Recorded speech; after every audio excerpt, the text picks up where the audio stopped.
Next, we will knit the back piece. The back piece is divided into two sections.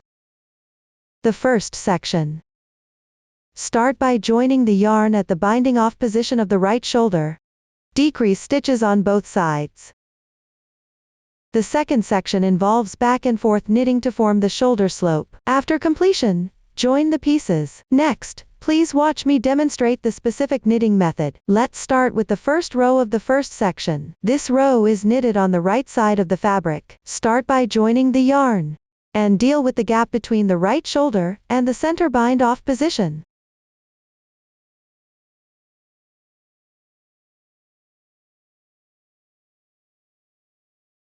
Create a slip knot with the yarn. Make sure the right side of the piece is facing you. Insert the right needle from front to back into the far left loop of the bound off stitches at the right shoulder.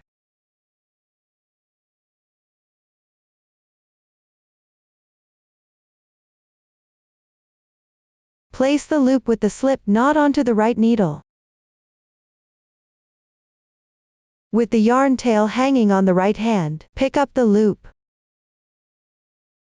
Gently pull to tighten the tail. Pay attention. Make sure not to bring the knotted part through to the right side of the fabric.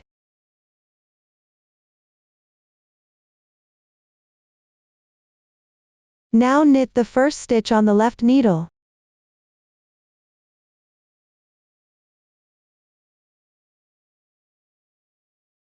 After completing it, place the previous loop over the next loop.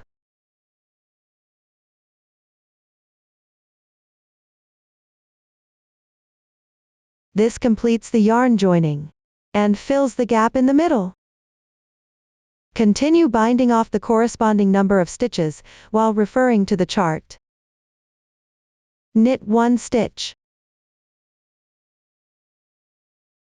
Pass the loop on the right over the loop on the left.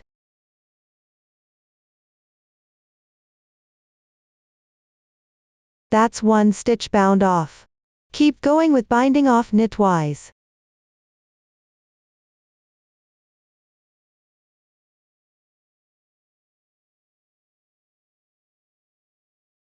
A total of 8 stitches need to be bound off in the chart. For this swatch, I'll bind off 4 stitches.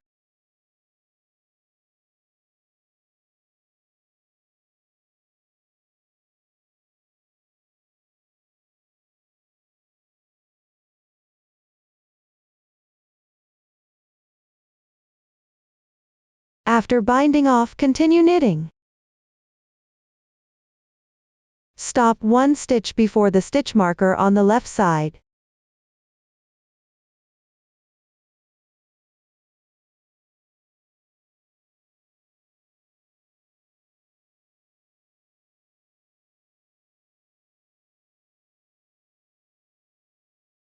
Now I've reached the corresponding position. The first row is done. You can place a stitch marker below the needle for convenience in counting rows. I won't add one here for this example. Now let's move on to the second row. Start with 1 slip stitch, then bind off 1 stitch. Continue binding off the corresponding number of stitches as indicated.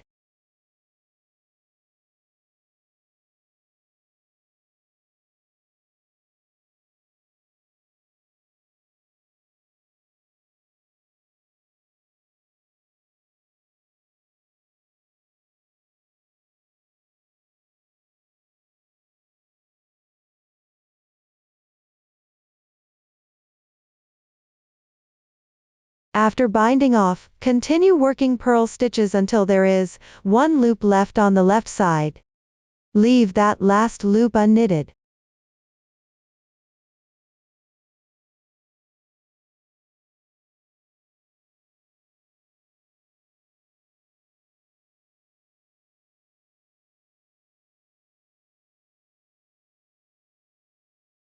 There is now 1 loop remaining. The second row is complete. Let's continue with the third row. Start with 1 slip stitch. Since we are working on the right side, pick up the next stitch knitwise without knitting it. Then, using the left needle, pick up the previous stitch and pull it over the next stitch. This way, you bind off one stitch. Then knit one stitch. Continue by pulling the next loop over the previous one. This will bind off another stitch. The rest of the process involves knitting and binding off stitches. Make sure to bind off the corresponding number of stitches.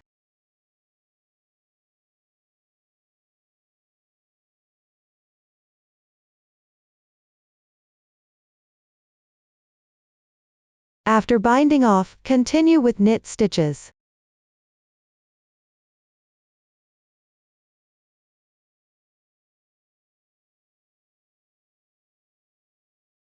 Keep going until there is one loop left on the left side.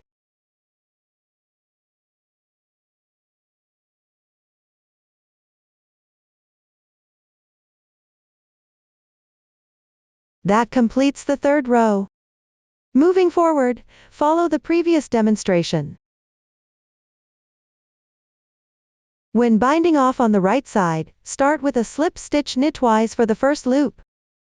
For the rest, continue binding off knitwise. After binding off, keep knitting until one loop remains on the left side. On the wrong side, start with a slip stitch purlwise for the first stitch. Continue with binding off purlwise. After binding off, keep purling until one loop remains on the left side. Leave that last loop unworked. Bind off stitches from both sides simultaneously. Keep going until you finish the 10th row. Now let's work on the 11th row. Refer to the chart. There is one binding off stitch, and one slip stitch. Slip the left loop without working it. Bind off one stitch. That's how you complete the binding off and slip stitch. Continue working with knit stitches, until one loop remains on the left side.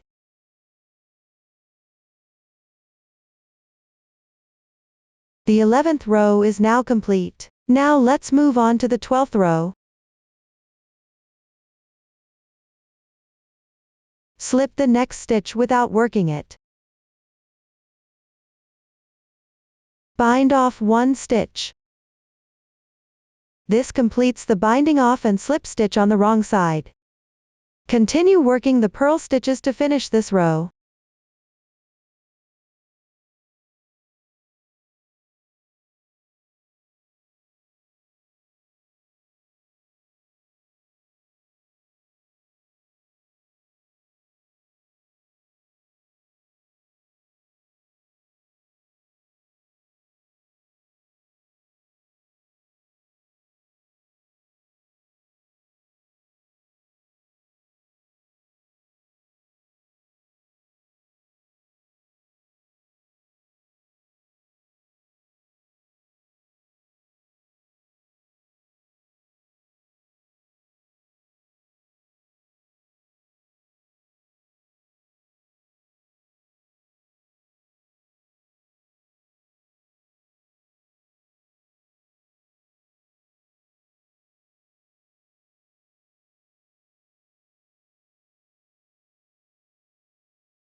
Pay attention. There's no need to leave any stitches on the left side for this row, because there will be no more binding off in the next row. Keep going with your work. The 12th row is now completed. Move on from the 13th row onward. Work the jacquard and bobble patterns evenly. Knit stitches on the right side, purl stitches on the wrong side. Keep knitting until you finish the first section. Up to this point, the entire first section has been explained. Next, we will move on to the second section of the back piece. The second section is also divided into left and right shoulder parts. Before starting, use a stitch marker to count out the corresponding stitches. Mark it properly. The one on the left side is the left shoulder part. You can also check the stitch count according to the chart. Later on, you can refer to the chart and knit the first 3 rows first. Then, proceed to the 4th row. Bind off 2 stitches first. For my sample, I'll just bind off 1 stitch. Then work purl stitches until there are 6 loops left on the left side.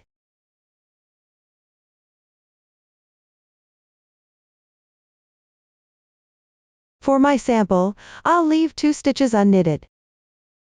Then place a stitch marker on the left needle as a mark. The fourth row is now complete.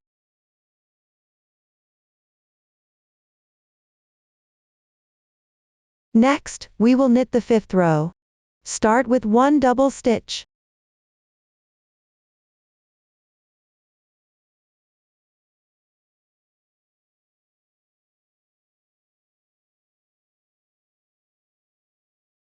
Continue working knit stitches until there is one loop left on the left side.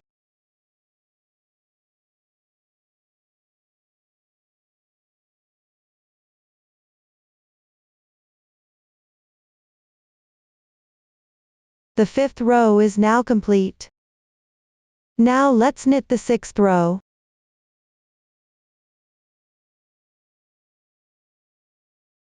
Start by binding off stitches.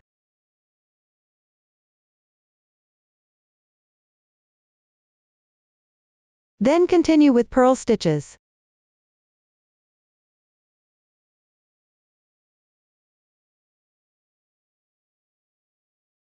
Leave the corresponding number of loops unknitted.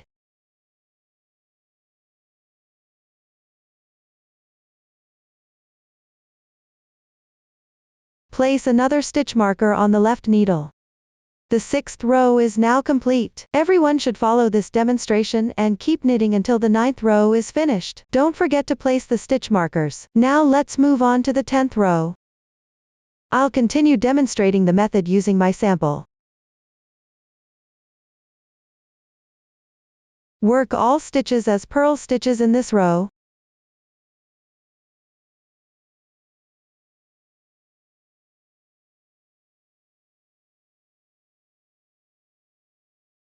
Treat the double stitch as a regular stitch.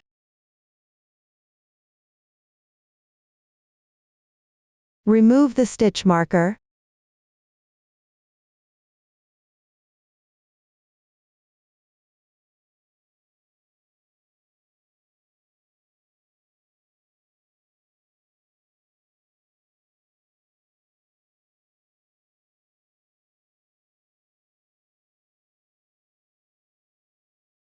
The 10th row is now complete.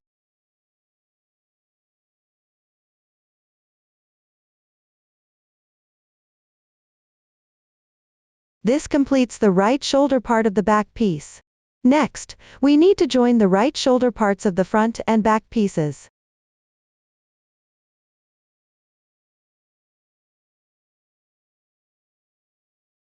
Use the binding off method to join them.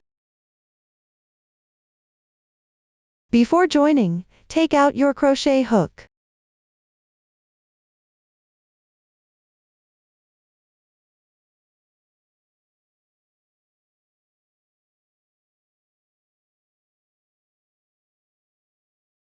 Spread out the scrap yarn of the front piece.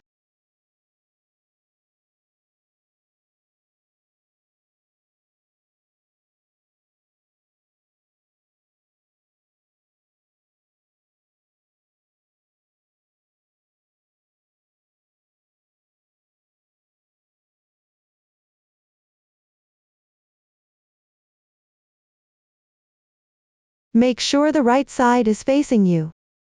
Then thread it from right to left back onto the hook.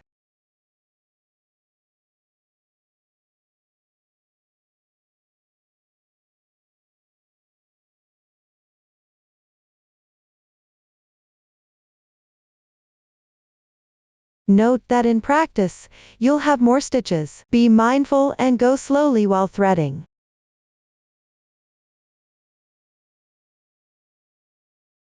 Pull on the yarn tail. Then start binding off. Continue using the yarn from the back piece's right shoulder part for binding off. Place the two right shoulder parts with their right sides facing each other.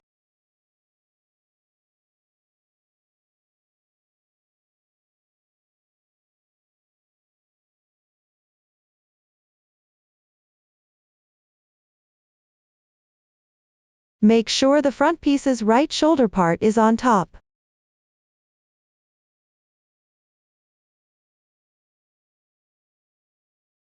Pass the crochet hook through the first loop on the hook.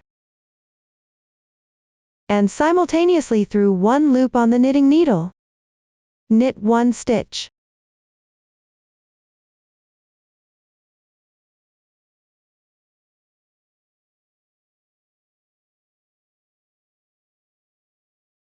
After completing it, continue by passing through both the hook and the knitting needle loops.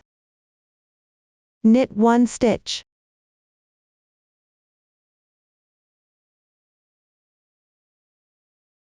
Now you have 2 loops.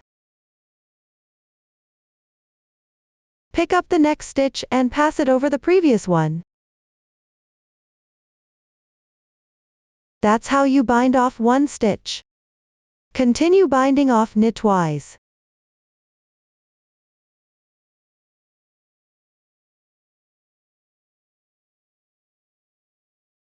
Just remember to pass through the loops of both the front and back pieces.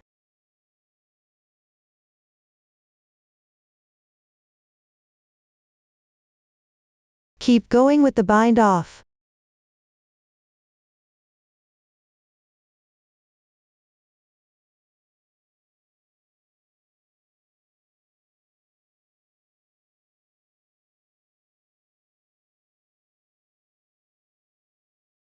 Be mindful not to pull too tight while binding off, to prevent the fabric from puckering.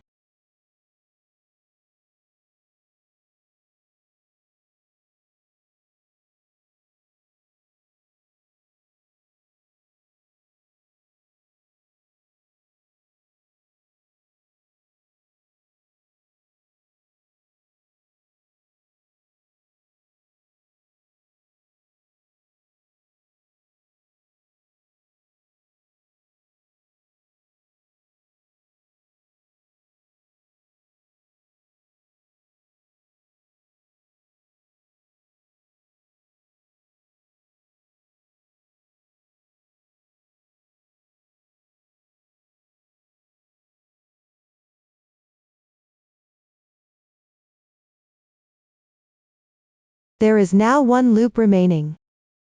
Stretch the loop.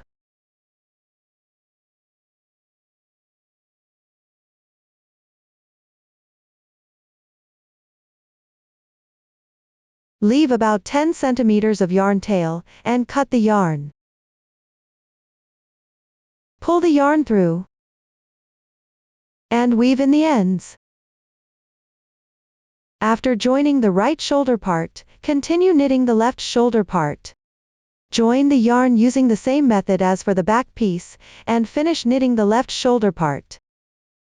Once done, take a piece of yarn, thread it through the loops of the left shoulder part on the back piece, and tie a slip knot. Leave about 10 centimeters of yarn tail, and cut the yarn. Everyone has now finished knitting it. Up to this point, the entire back piece has been covered. After finishing the entire back piece, we will now start knitting the left shoulder part of the front piece. Work row 1. First, join the yarn and address the gap.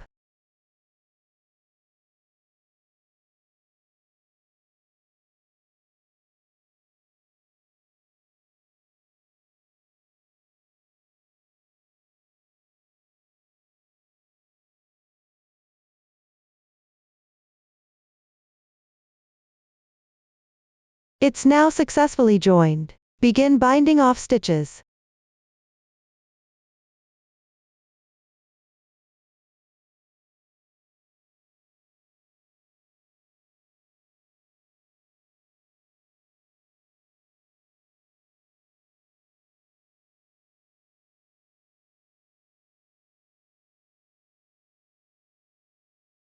After binding off, continue working the knit stitches. Stop knitting when there are 3 loops left on the left side.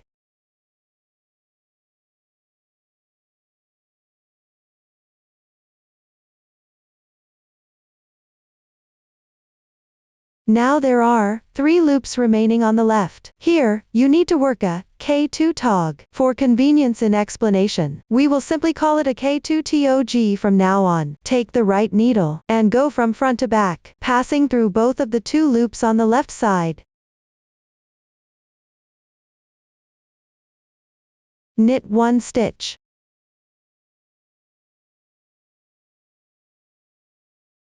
This completes 1K2 tog. Then knit 1 stitch. The first row is now complete. Next, work the second row. You can see that the third row requires binding off.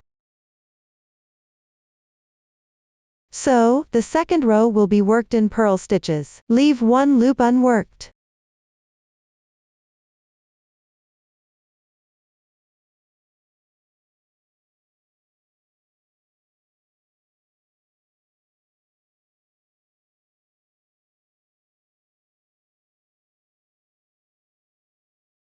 The second row is now done.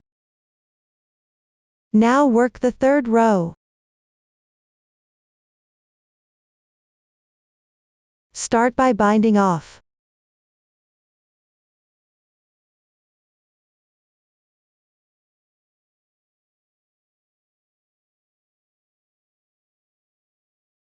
After binding off the corresponding number of stitches, continue with knit stitches. Leave 3 loops on the left side unworked.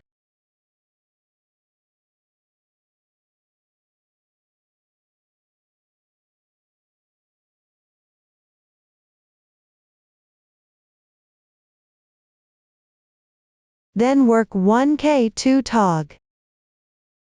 Pass the right needle through 2 loops on the left side at the same time. Knit 1 stitch. Another K2 tog is now complete. Follow with 1 knit stitch. The third row is now finished. For the next part, work purl stitches on the wrong side. Leave 1 loop unworked.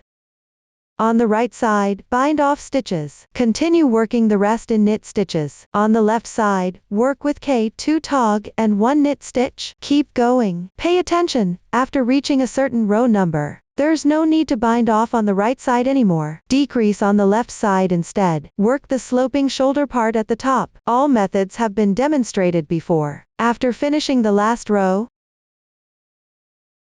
bind off together with the left shoulder part of the back piece. Make sure to weave in all the yarn tails on the garment. Up to this point, we have covered everything about the main part.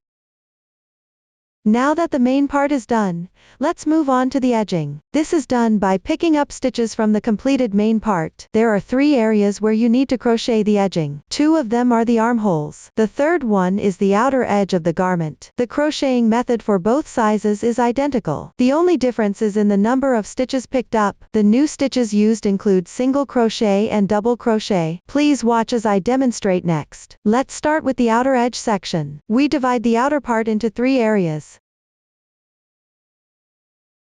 The back piece area, the front band area,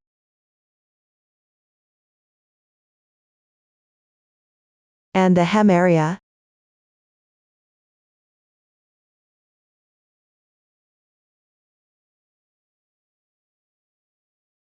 You can first take a look at our fabric piece.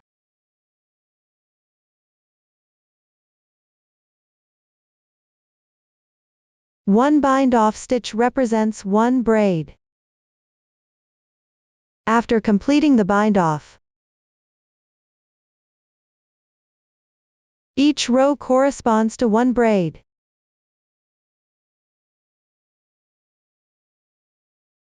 Some braids are bigger, while others are smaller. We pick up stitches from these braids to work.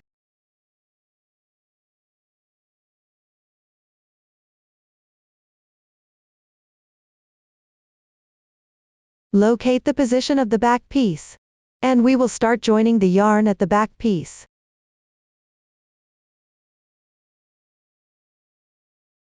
For your convenience to see more clearly, I will demonstrate using a different color yarn. It also needs to be 2 strands. Make a loose knot with the yarn.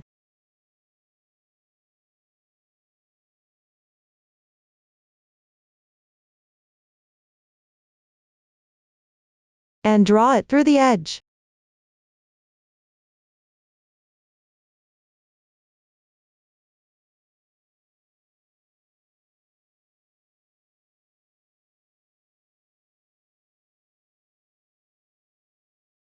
Adjust the loop a little.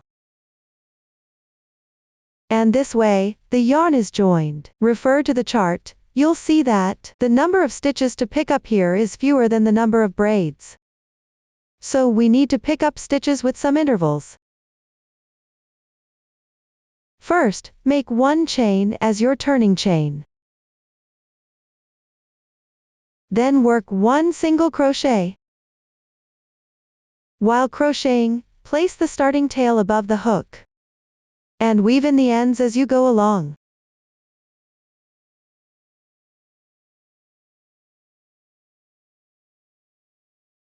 This way, one stitch is picked up. Continue picking up stitches.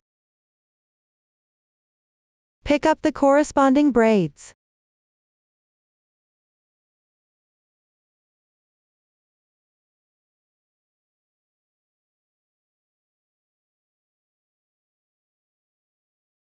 Here, skip one stitch unpicked after every 4 stitches. Keep crocheting.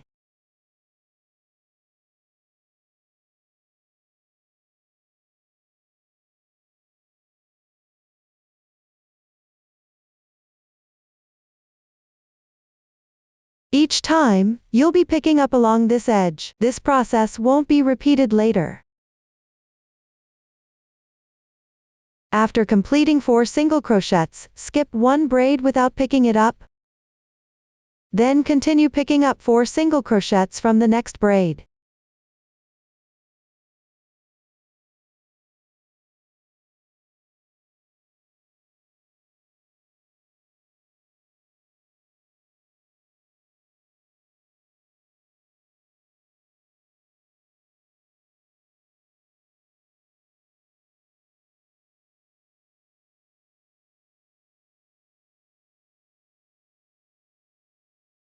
Skip one stitch afterward. Pay attention, as every one's crochet tension may vary. I'll just explain the method here. The number of stitches is for reference only. When picking up stitches, you still need to adjust based on your own tension. Just make sure it lays flat when picking up stitches. Refer to the pattern chart for the stitch count. Evenly pick up the stitches for the back piece section.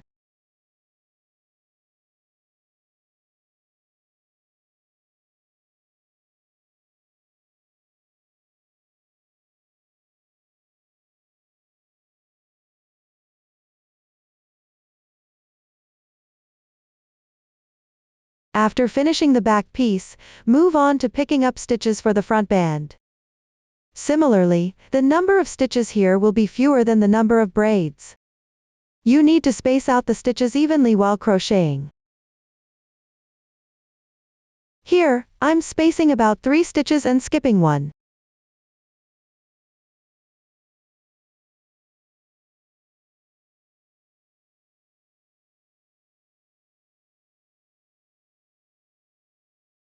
Everyone should crochet based on the actual situation. You will be picking up stitches from the braids on the left side. Continue picking up stitches.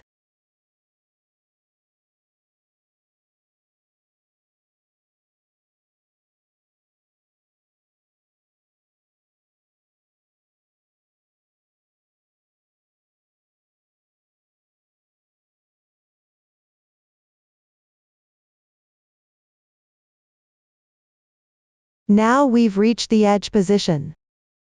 You'll notice there's a corner here. We can pick up 2 stitches in the braid at the corner.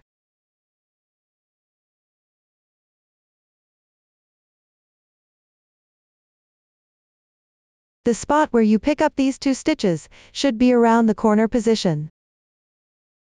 When picking up stitches, just make sure the fabric piece stays flat. That's all you need to do.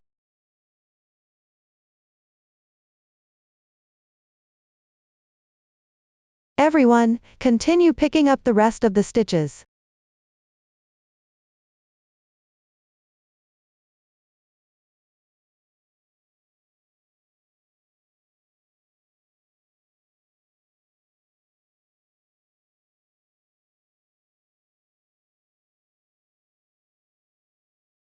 Similarly, this is also a corner.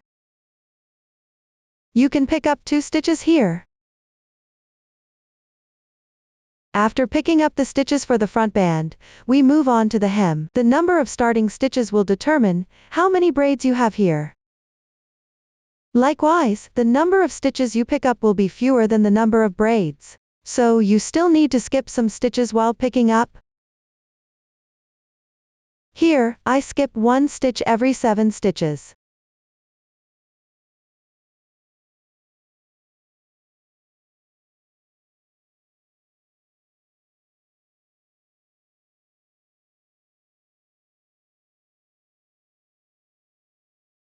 Everyone should decide how many stitches to skip based on their own situation.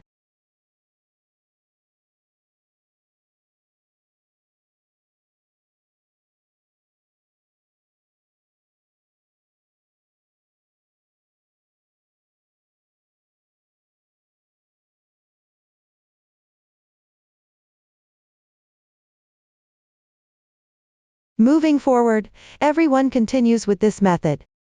Pick up all the remaining stitches using this technique. After picking up the hem, continue to pick up the other side of the front band. At the corner, you can work 2 stitches. In the end, the total number of picked up stitches just needs to be a multiple of 6.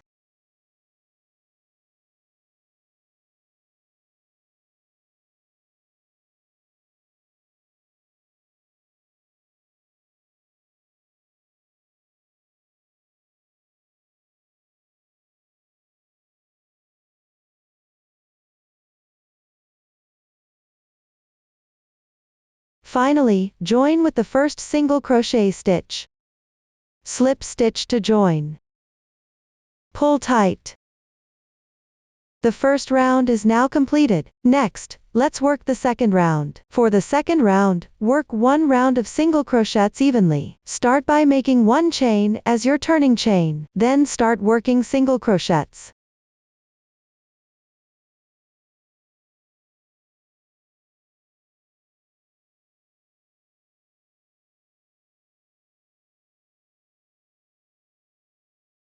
Everyone, work all the way around this round.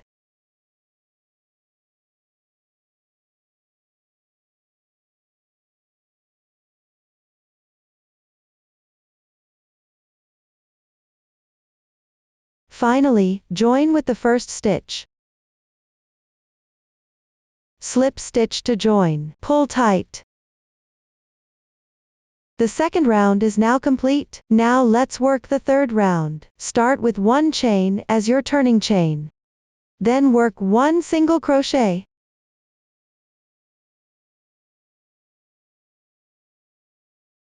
Next, skip 2 stitches and don't work them. In the third stitch, first make 2 double crochets.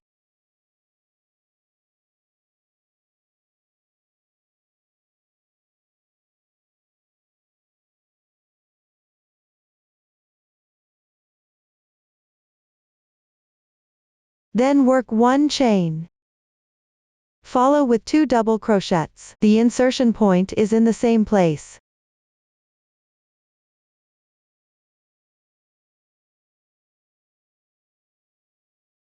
Work 1 chain. Then 2 double crochets.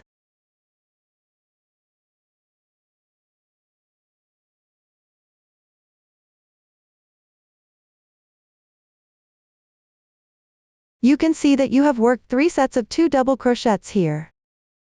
And they are separated by 1 chain in between. We will consider this as pattern 1. Continue by skipping 2 stitches next. Start working single crochets in the third stitch.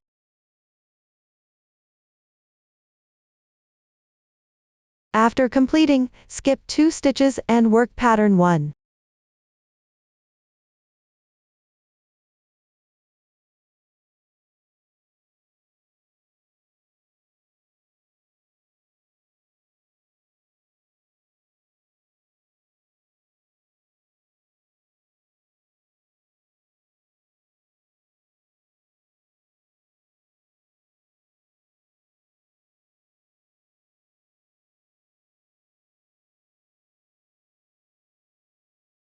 Then repeat single crochets and pattern 1 alternately.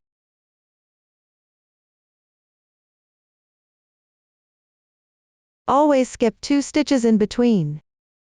Everyone, finish this round.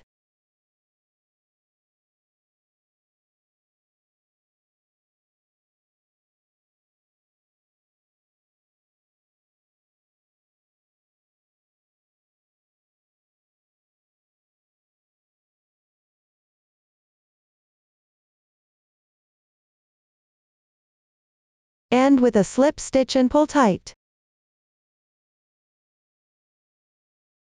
The third round is complete. Now let's move on to the fourth round. Begin with 3 chain stitches as the turning chain. These 3 chain stitches count as 1 double crochet, then work 1 chain as a transition. Continue with 1 double crochet in the same position. That is, where the slip stitch of the previous round was inserted.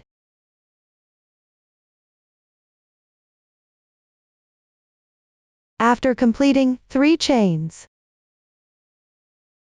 Next, locate the 2 double crochets in the middle of pattern 1. Work 1 single crochet on the left double crochet stitch.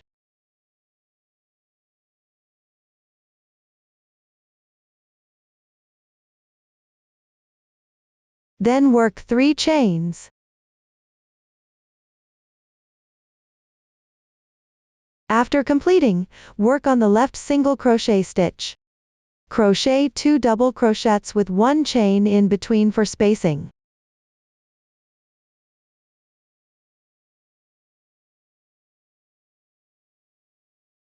Then work 3 chains.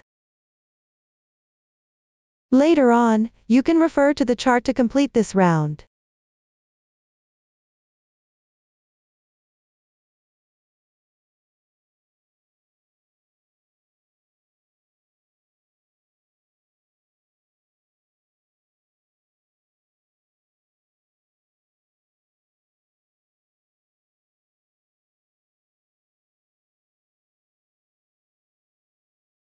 Pay attention to the insertion point of the single crochet. Each time, it's on the left side of the middle 2 double crochets. The insertion point for the double crochet, on the single crochet stitch. Everyone finishes this round.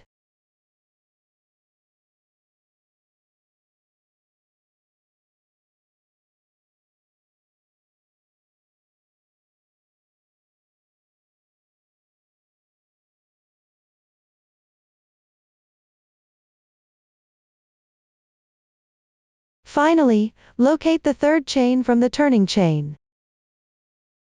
Pick up 2 strands of yarn. Work a slip stitch. If you're unsure about the position here, an approximation will do. The fourth round is now complete. Let's move on to the final round. Start with a slip stitch. Transition into the chain space on the left.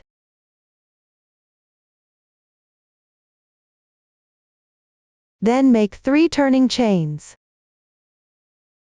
After completing it, continue by working 1 double crochet in the large space. 1 chain stitch. 2 double crochets.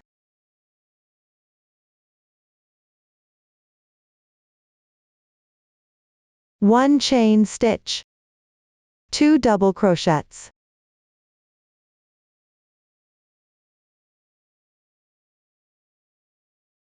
Thus completing one special pattern. Next, work 1 single crochet into the left single crochet stitch.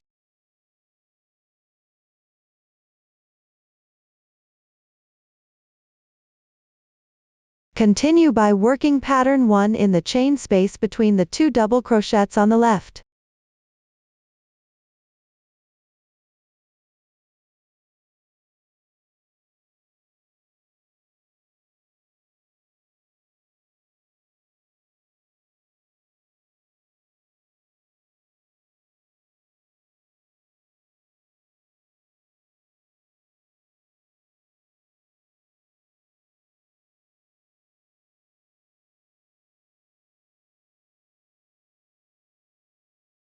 This completes one pattern 1.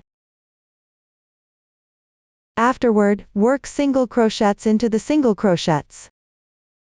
And work pattern 1 in the chain spaces between the double crochets. Once you finished this round,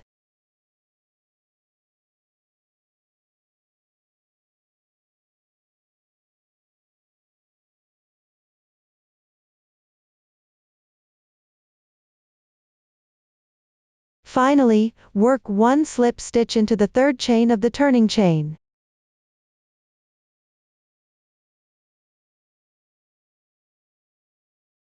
Pull tight. Secure with 1 chain stitch. Break the yarn.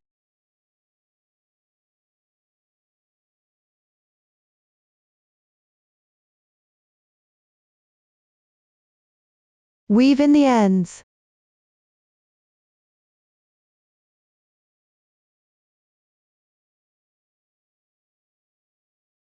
That concludes the edging around the outer edge of the garment.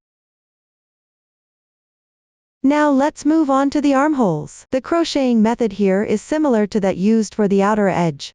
As you crochet, keep the right side of the garment facing you. Pick up the bind-off braid. Insert your hook randomly. And also include the braids along the edges. Pick up the required number of stitches evenly. You can also adjust based on your own tension. In the end, the total number of stitches should be a multiple of 6 and lie flat. Everyone complete the edging for both armholes. Finally, to make the garment flatter, you can lightly iron it if needed. That concludes the section of edging. Next, we'll learn how to attach the buttons. Turn the garment to the right side and smooth it out. You can see that the buttons are sewn onto the left side. And the sewing position is in the section where section 1 works even. Sew on 3 buttons evenly. Make sure the edge of the button is close to the first round of the edging.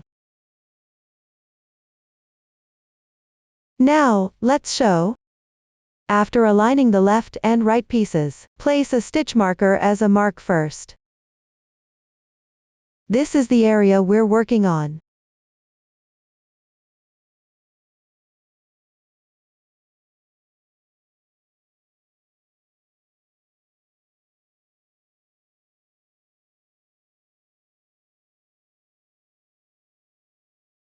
My sample has fewer stitches. So you can also place a stitch marker in the middle area to ensure they are evenly distributed. Next, sew on the button. Take a piece of yarn about 40 centimeters long.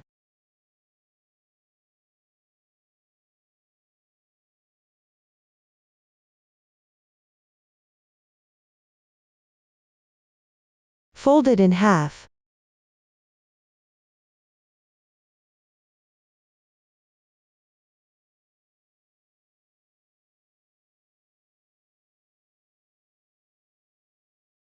Then at the stitch marker position, exit with the sewing needle.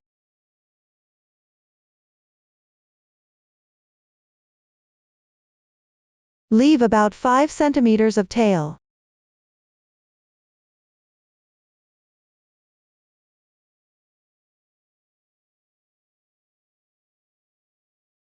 Take the button.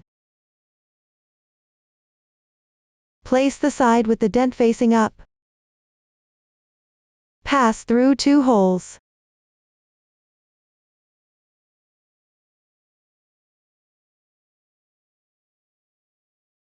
Then insert back into the fabric piece.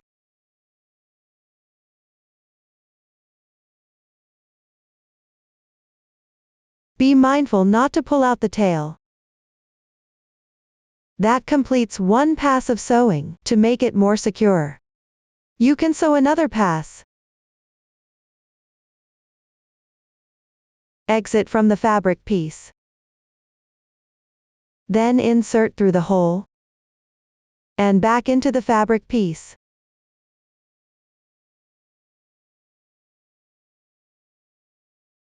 Next, tie a knot with the two tails to secure it.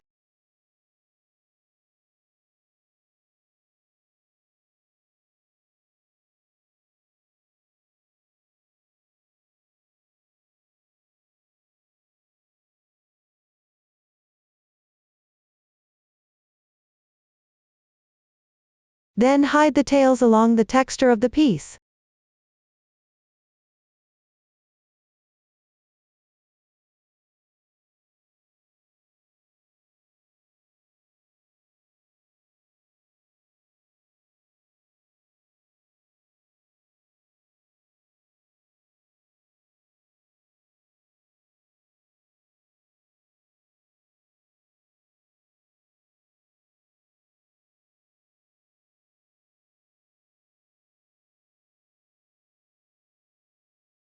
That's how you sew on a button. Use the same sewing method for the remaining buttons. Sew them onto their corresponding positions. The method is quite simple, so I won't continue with the demonstration.